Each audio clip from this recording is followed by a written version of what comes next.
Hi there, welcome to the Brown Lounge. I'm Holly Brown, and today I'm very lucky to have with me my good friend Erin Montanarelli. I invited Erin on the show today because, not only because she's a great friend and a great Italian cook, but because she introduced me to a wonderful recipe which I loved and I wanted to share with you. And it's sauteed squash blossoms. And these blossoms, which you see here, came directly from her garden. And tell me how you originally came up with the recipe, or how you were, the first time you ever had squash blossoms. Well, I'm from an Italian family myself. My grandfather from Calabria, which is in southern Italy, and we spent many Sundays preparing simple Italian food. As you can see, all natural ingredients. This is very simple, and most of my Sundays were memories of spaghetti and meatballs and a simple Chianti on the table. Although in the summer, this is a wonderful dish. I was visiting my cousin John Posey and a couple years ago, and he's an avid gardener in Vancouver, Washington, and we went out to his yard and pulled all these beautiful blossoms, and he taught me how to stuff them. But it was a nice memory. We got together and we kind of created our own dish. Had a nice glass of white wine, and it was just a wonderful afternoon, and I'd like to share that with you. So this recipe is so beautiful and simple, and you can do it in different ways, right? But the way that you showed me really was taking the fresh squash blossoms right out of your garden that day. And so that's what it really looks like. There's the zucchini and there's the blossom.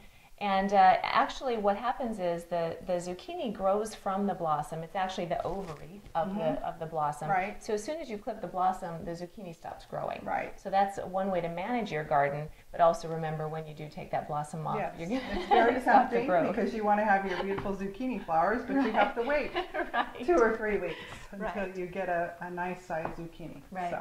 So when we put this dish together the other night, Erin just came over and she said, you know, we need some Italian breadcrumbs and some fresh herbs. What do you have? And I happen to have in my garden basil, oregano, I think we had some mint. Yes. And we just cut up all of those different herbs. But whatever you have, or even if you just have Italian seasoning in your cupboard, that's great. Again, we like Italian food. It's peasant food. You just use what you have. Simple. Simple, right? Try not to make it too complex. That's right. Because then you get away from the whole recipe. That's right. And we're going to stuff it with some goat cheese. So stick around. We're going to show you how to make this wonderful dish. So step one is pretty simple. Just make sure that your squash blossoms are clean and dry. Right. No bugs. No bugs, no slugs. Right, no bugs and no slugs. Yeah, that slug that was there that night that we were together, it's a good thing we found that. A little extra protein. A little extra stuffing, right, exactly. So we're going to pull out the pistils, and we're also going to just pull it off of the zucchini body itself. So why don't you just show us how we're going to do that? Okay, so there's 2 options. You can actually, I have in the past, just pull this off, or you can try cutting the bottom very thinly. Some from the zucchini, like this, you open it up very, very gently, and you want to look inside. You want to try not to tear this, because then you have no body to stuff. So inside here is the pistils in the middle, so you want to pull those out gently and discard those. And just give it a little eyeball to make sure there aren't any. And there's no hidden bugs, slugs no in there. slugs, no dirt. And again, when you are preparing these, you want to make sure that you just spray them lightly with some water, and you do not pat dry, because otherwise you squish the blossom and then it takes away from the fullness of the flower. Okay, well we're going to finish up these guys, and then we're going to get into step 2, which is to stuff them and then to roll them in the eggs and the breadcrumbs. So we'll be right back. Stick around, we'll show you how that works.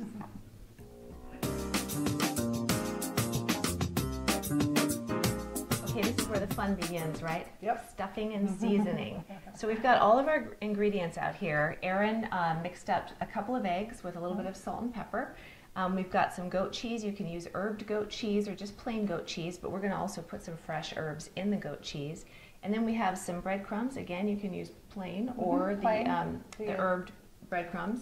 We're going to add our fresh herbs because that gives it a really nice flavor, texture, and aroma. And take it away. Show us how we're going to do it. Okay, so I simply take the herbs that we've cut up here, and I just divide it between the breadcrumbs and the goat cheese. Okay. And you know, and again, you can add whatever you like. You don't have to be, you know, there's no set recipe. It's whatever your palate enjoys, and you just simply mix this up real quick. And I do want to point out that once you do pick these flowers and you start working with them, they tend to kind of lose their shape a little bit right away. So if you were going to have a party, you might want to just pick those like an hour before and then have your ingredients ready and ready to fry. Make sure they're all clean, pistils are taken out, dewormed, and refrigerate just until the moment you're going to start prepping. Exactly. Okay. Exactly. And it's nice to just have all of this stuff prepared ahead of time for that too. Okay. So here's our little flour, right? About how much are we going to put in here? So I would put probably a tablespoon, or depending on the size of the flour. Some of them are a little deeper than others. You can just play it by ear. You probably just want to take like a good sized tablespoon for this particular flour, and take the cheese, you know, and set it in there so that you can kind of close this up. Almost like a tortellini. When you make tortellini, you bind it with the, or the raviolis, you bind it with the egg. So that you just squish this together and it's all ready to dip and then put in your breadcrumbs. And we're going to do that right before we fry it, right? Yes. Okay.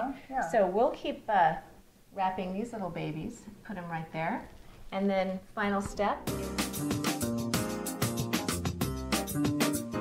So once you try to hold this together once you set the blossom into the egg, because it is a little frustrating sometimes. It gets they start to fall apart a little bit.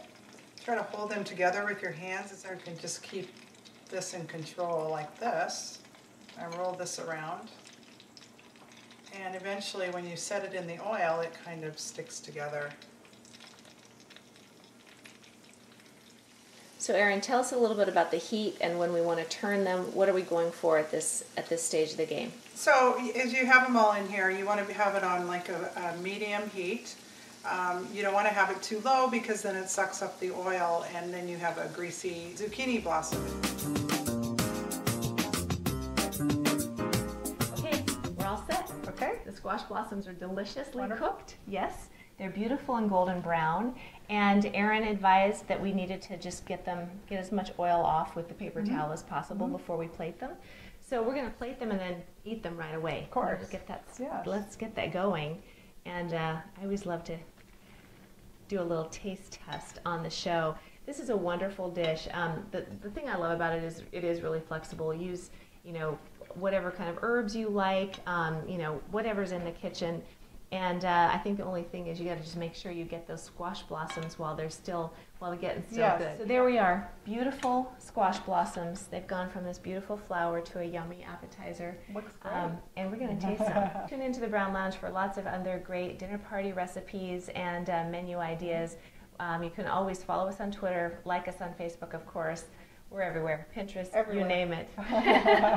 Okay, let's Bon go. appetito. Bon appetito. Fingers okay with you? Absolutely. Yum. Oh, that's beautiful. Good. Perfect. Delicious. And always nice to maybe end it with a little glass of wine. Or Maybe a Prosecco in the afternoon. That would be delicious. Yeah, or a nice you could do a rosé, maybe, depending on your liking, whatever. That sounds good. Whatever your... A rosé with a flower, Yeah, with an edible flower. I like it. Cheers. See you next time.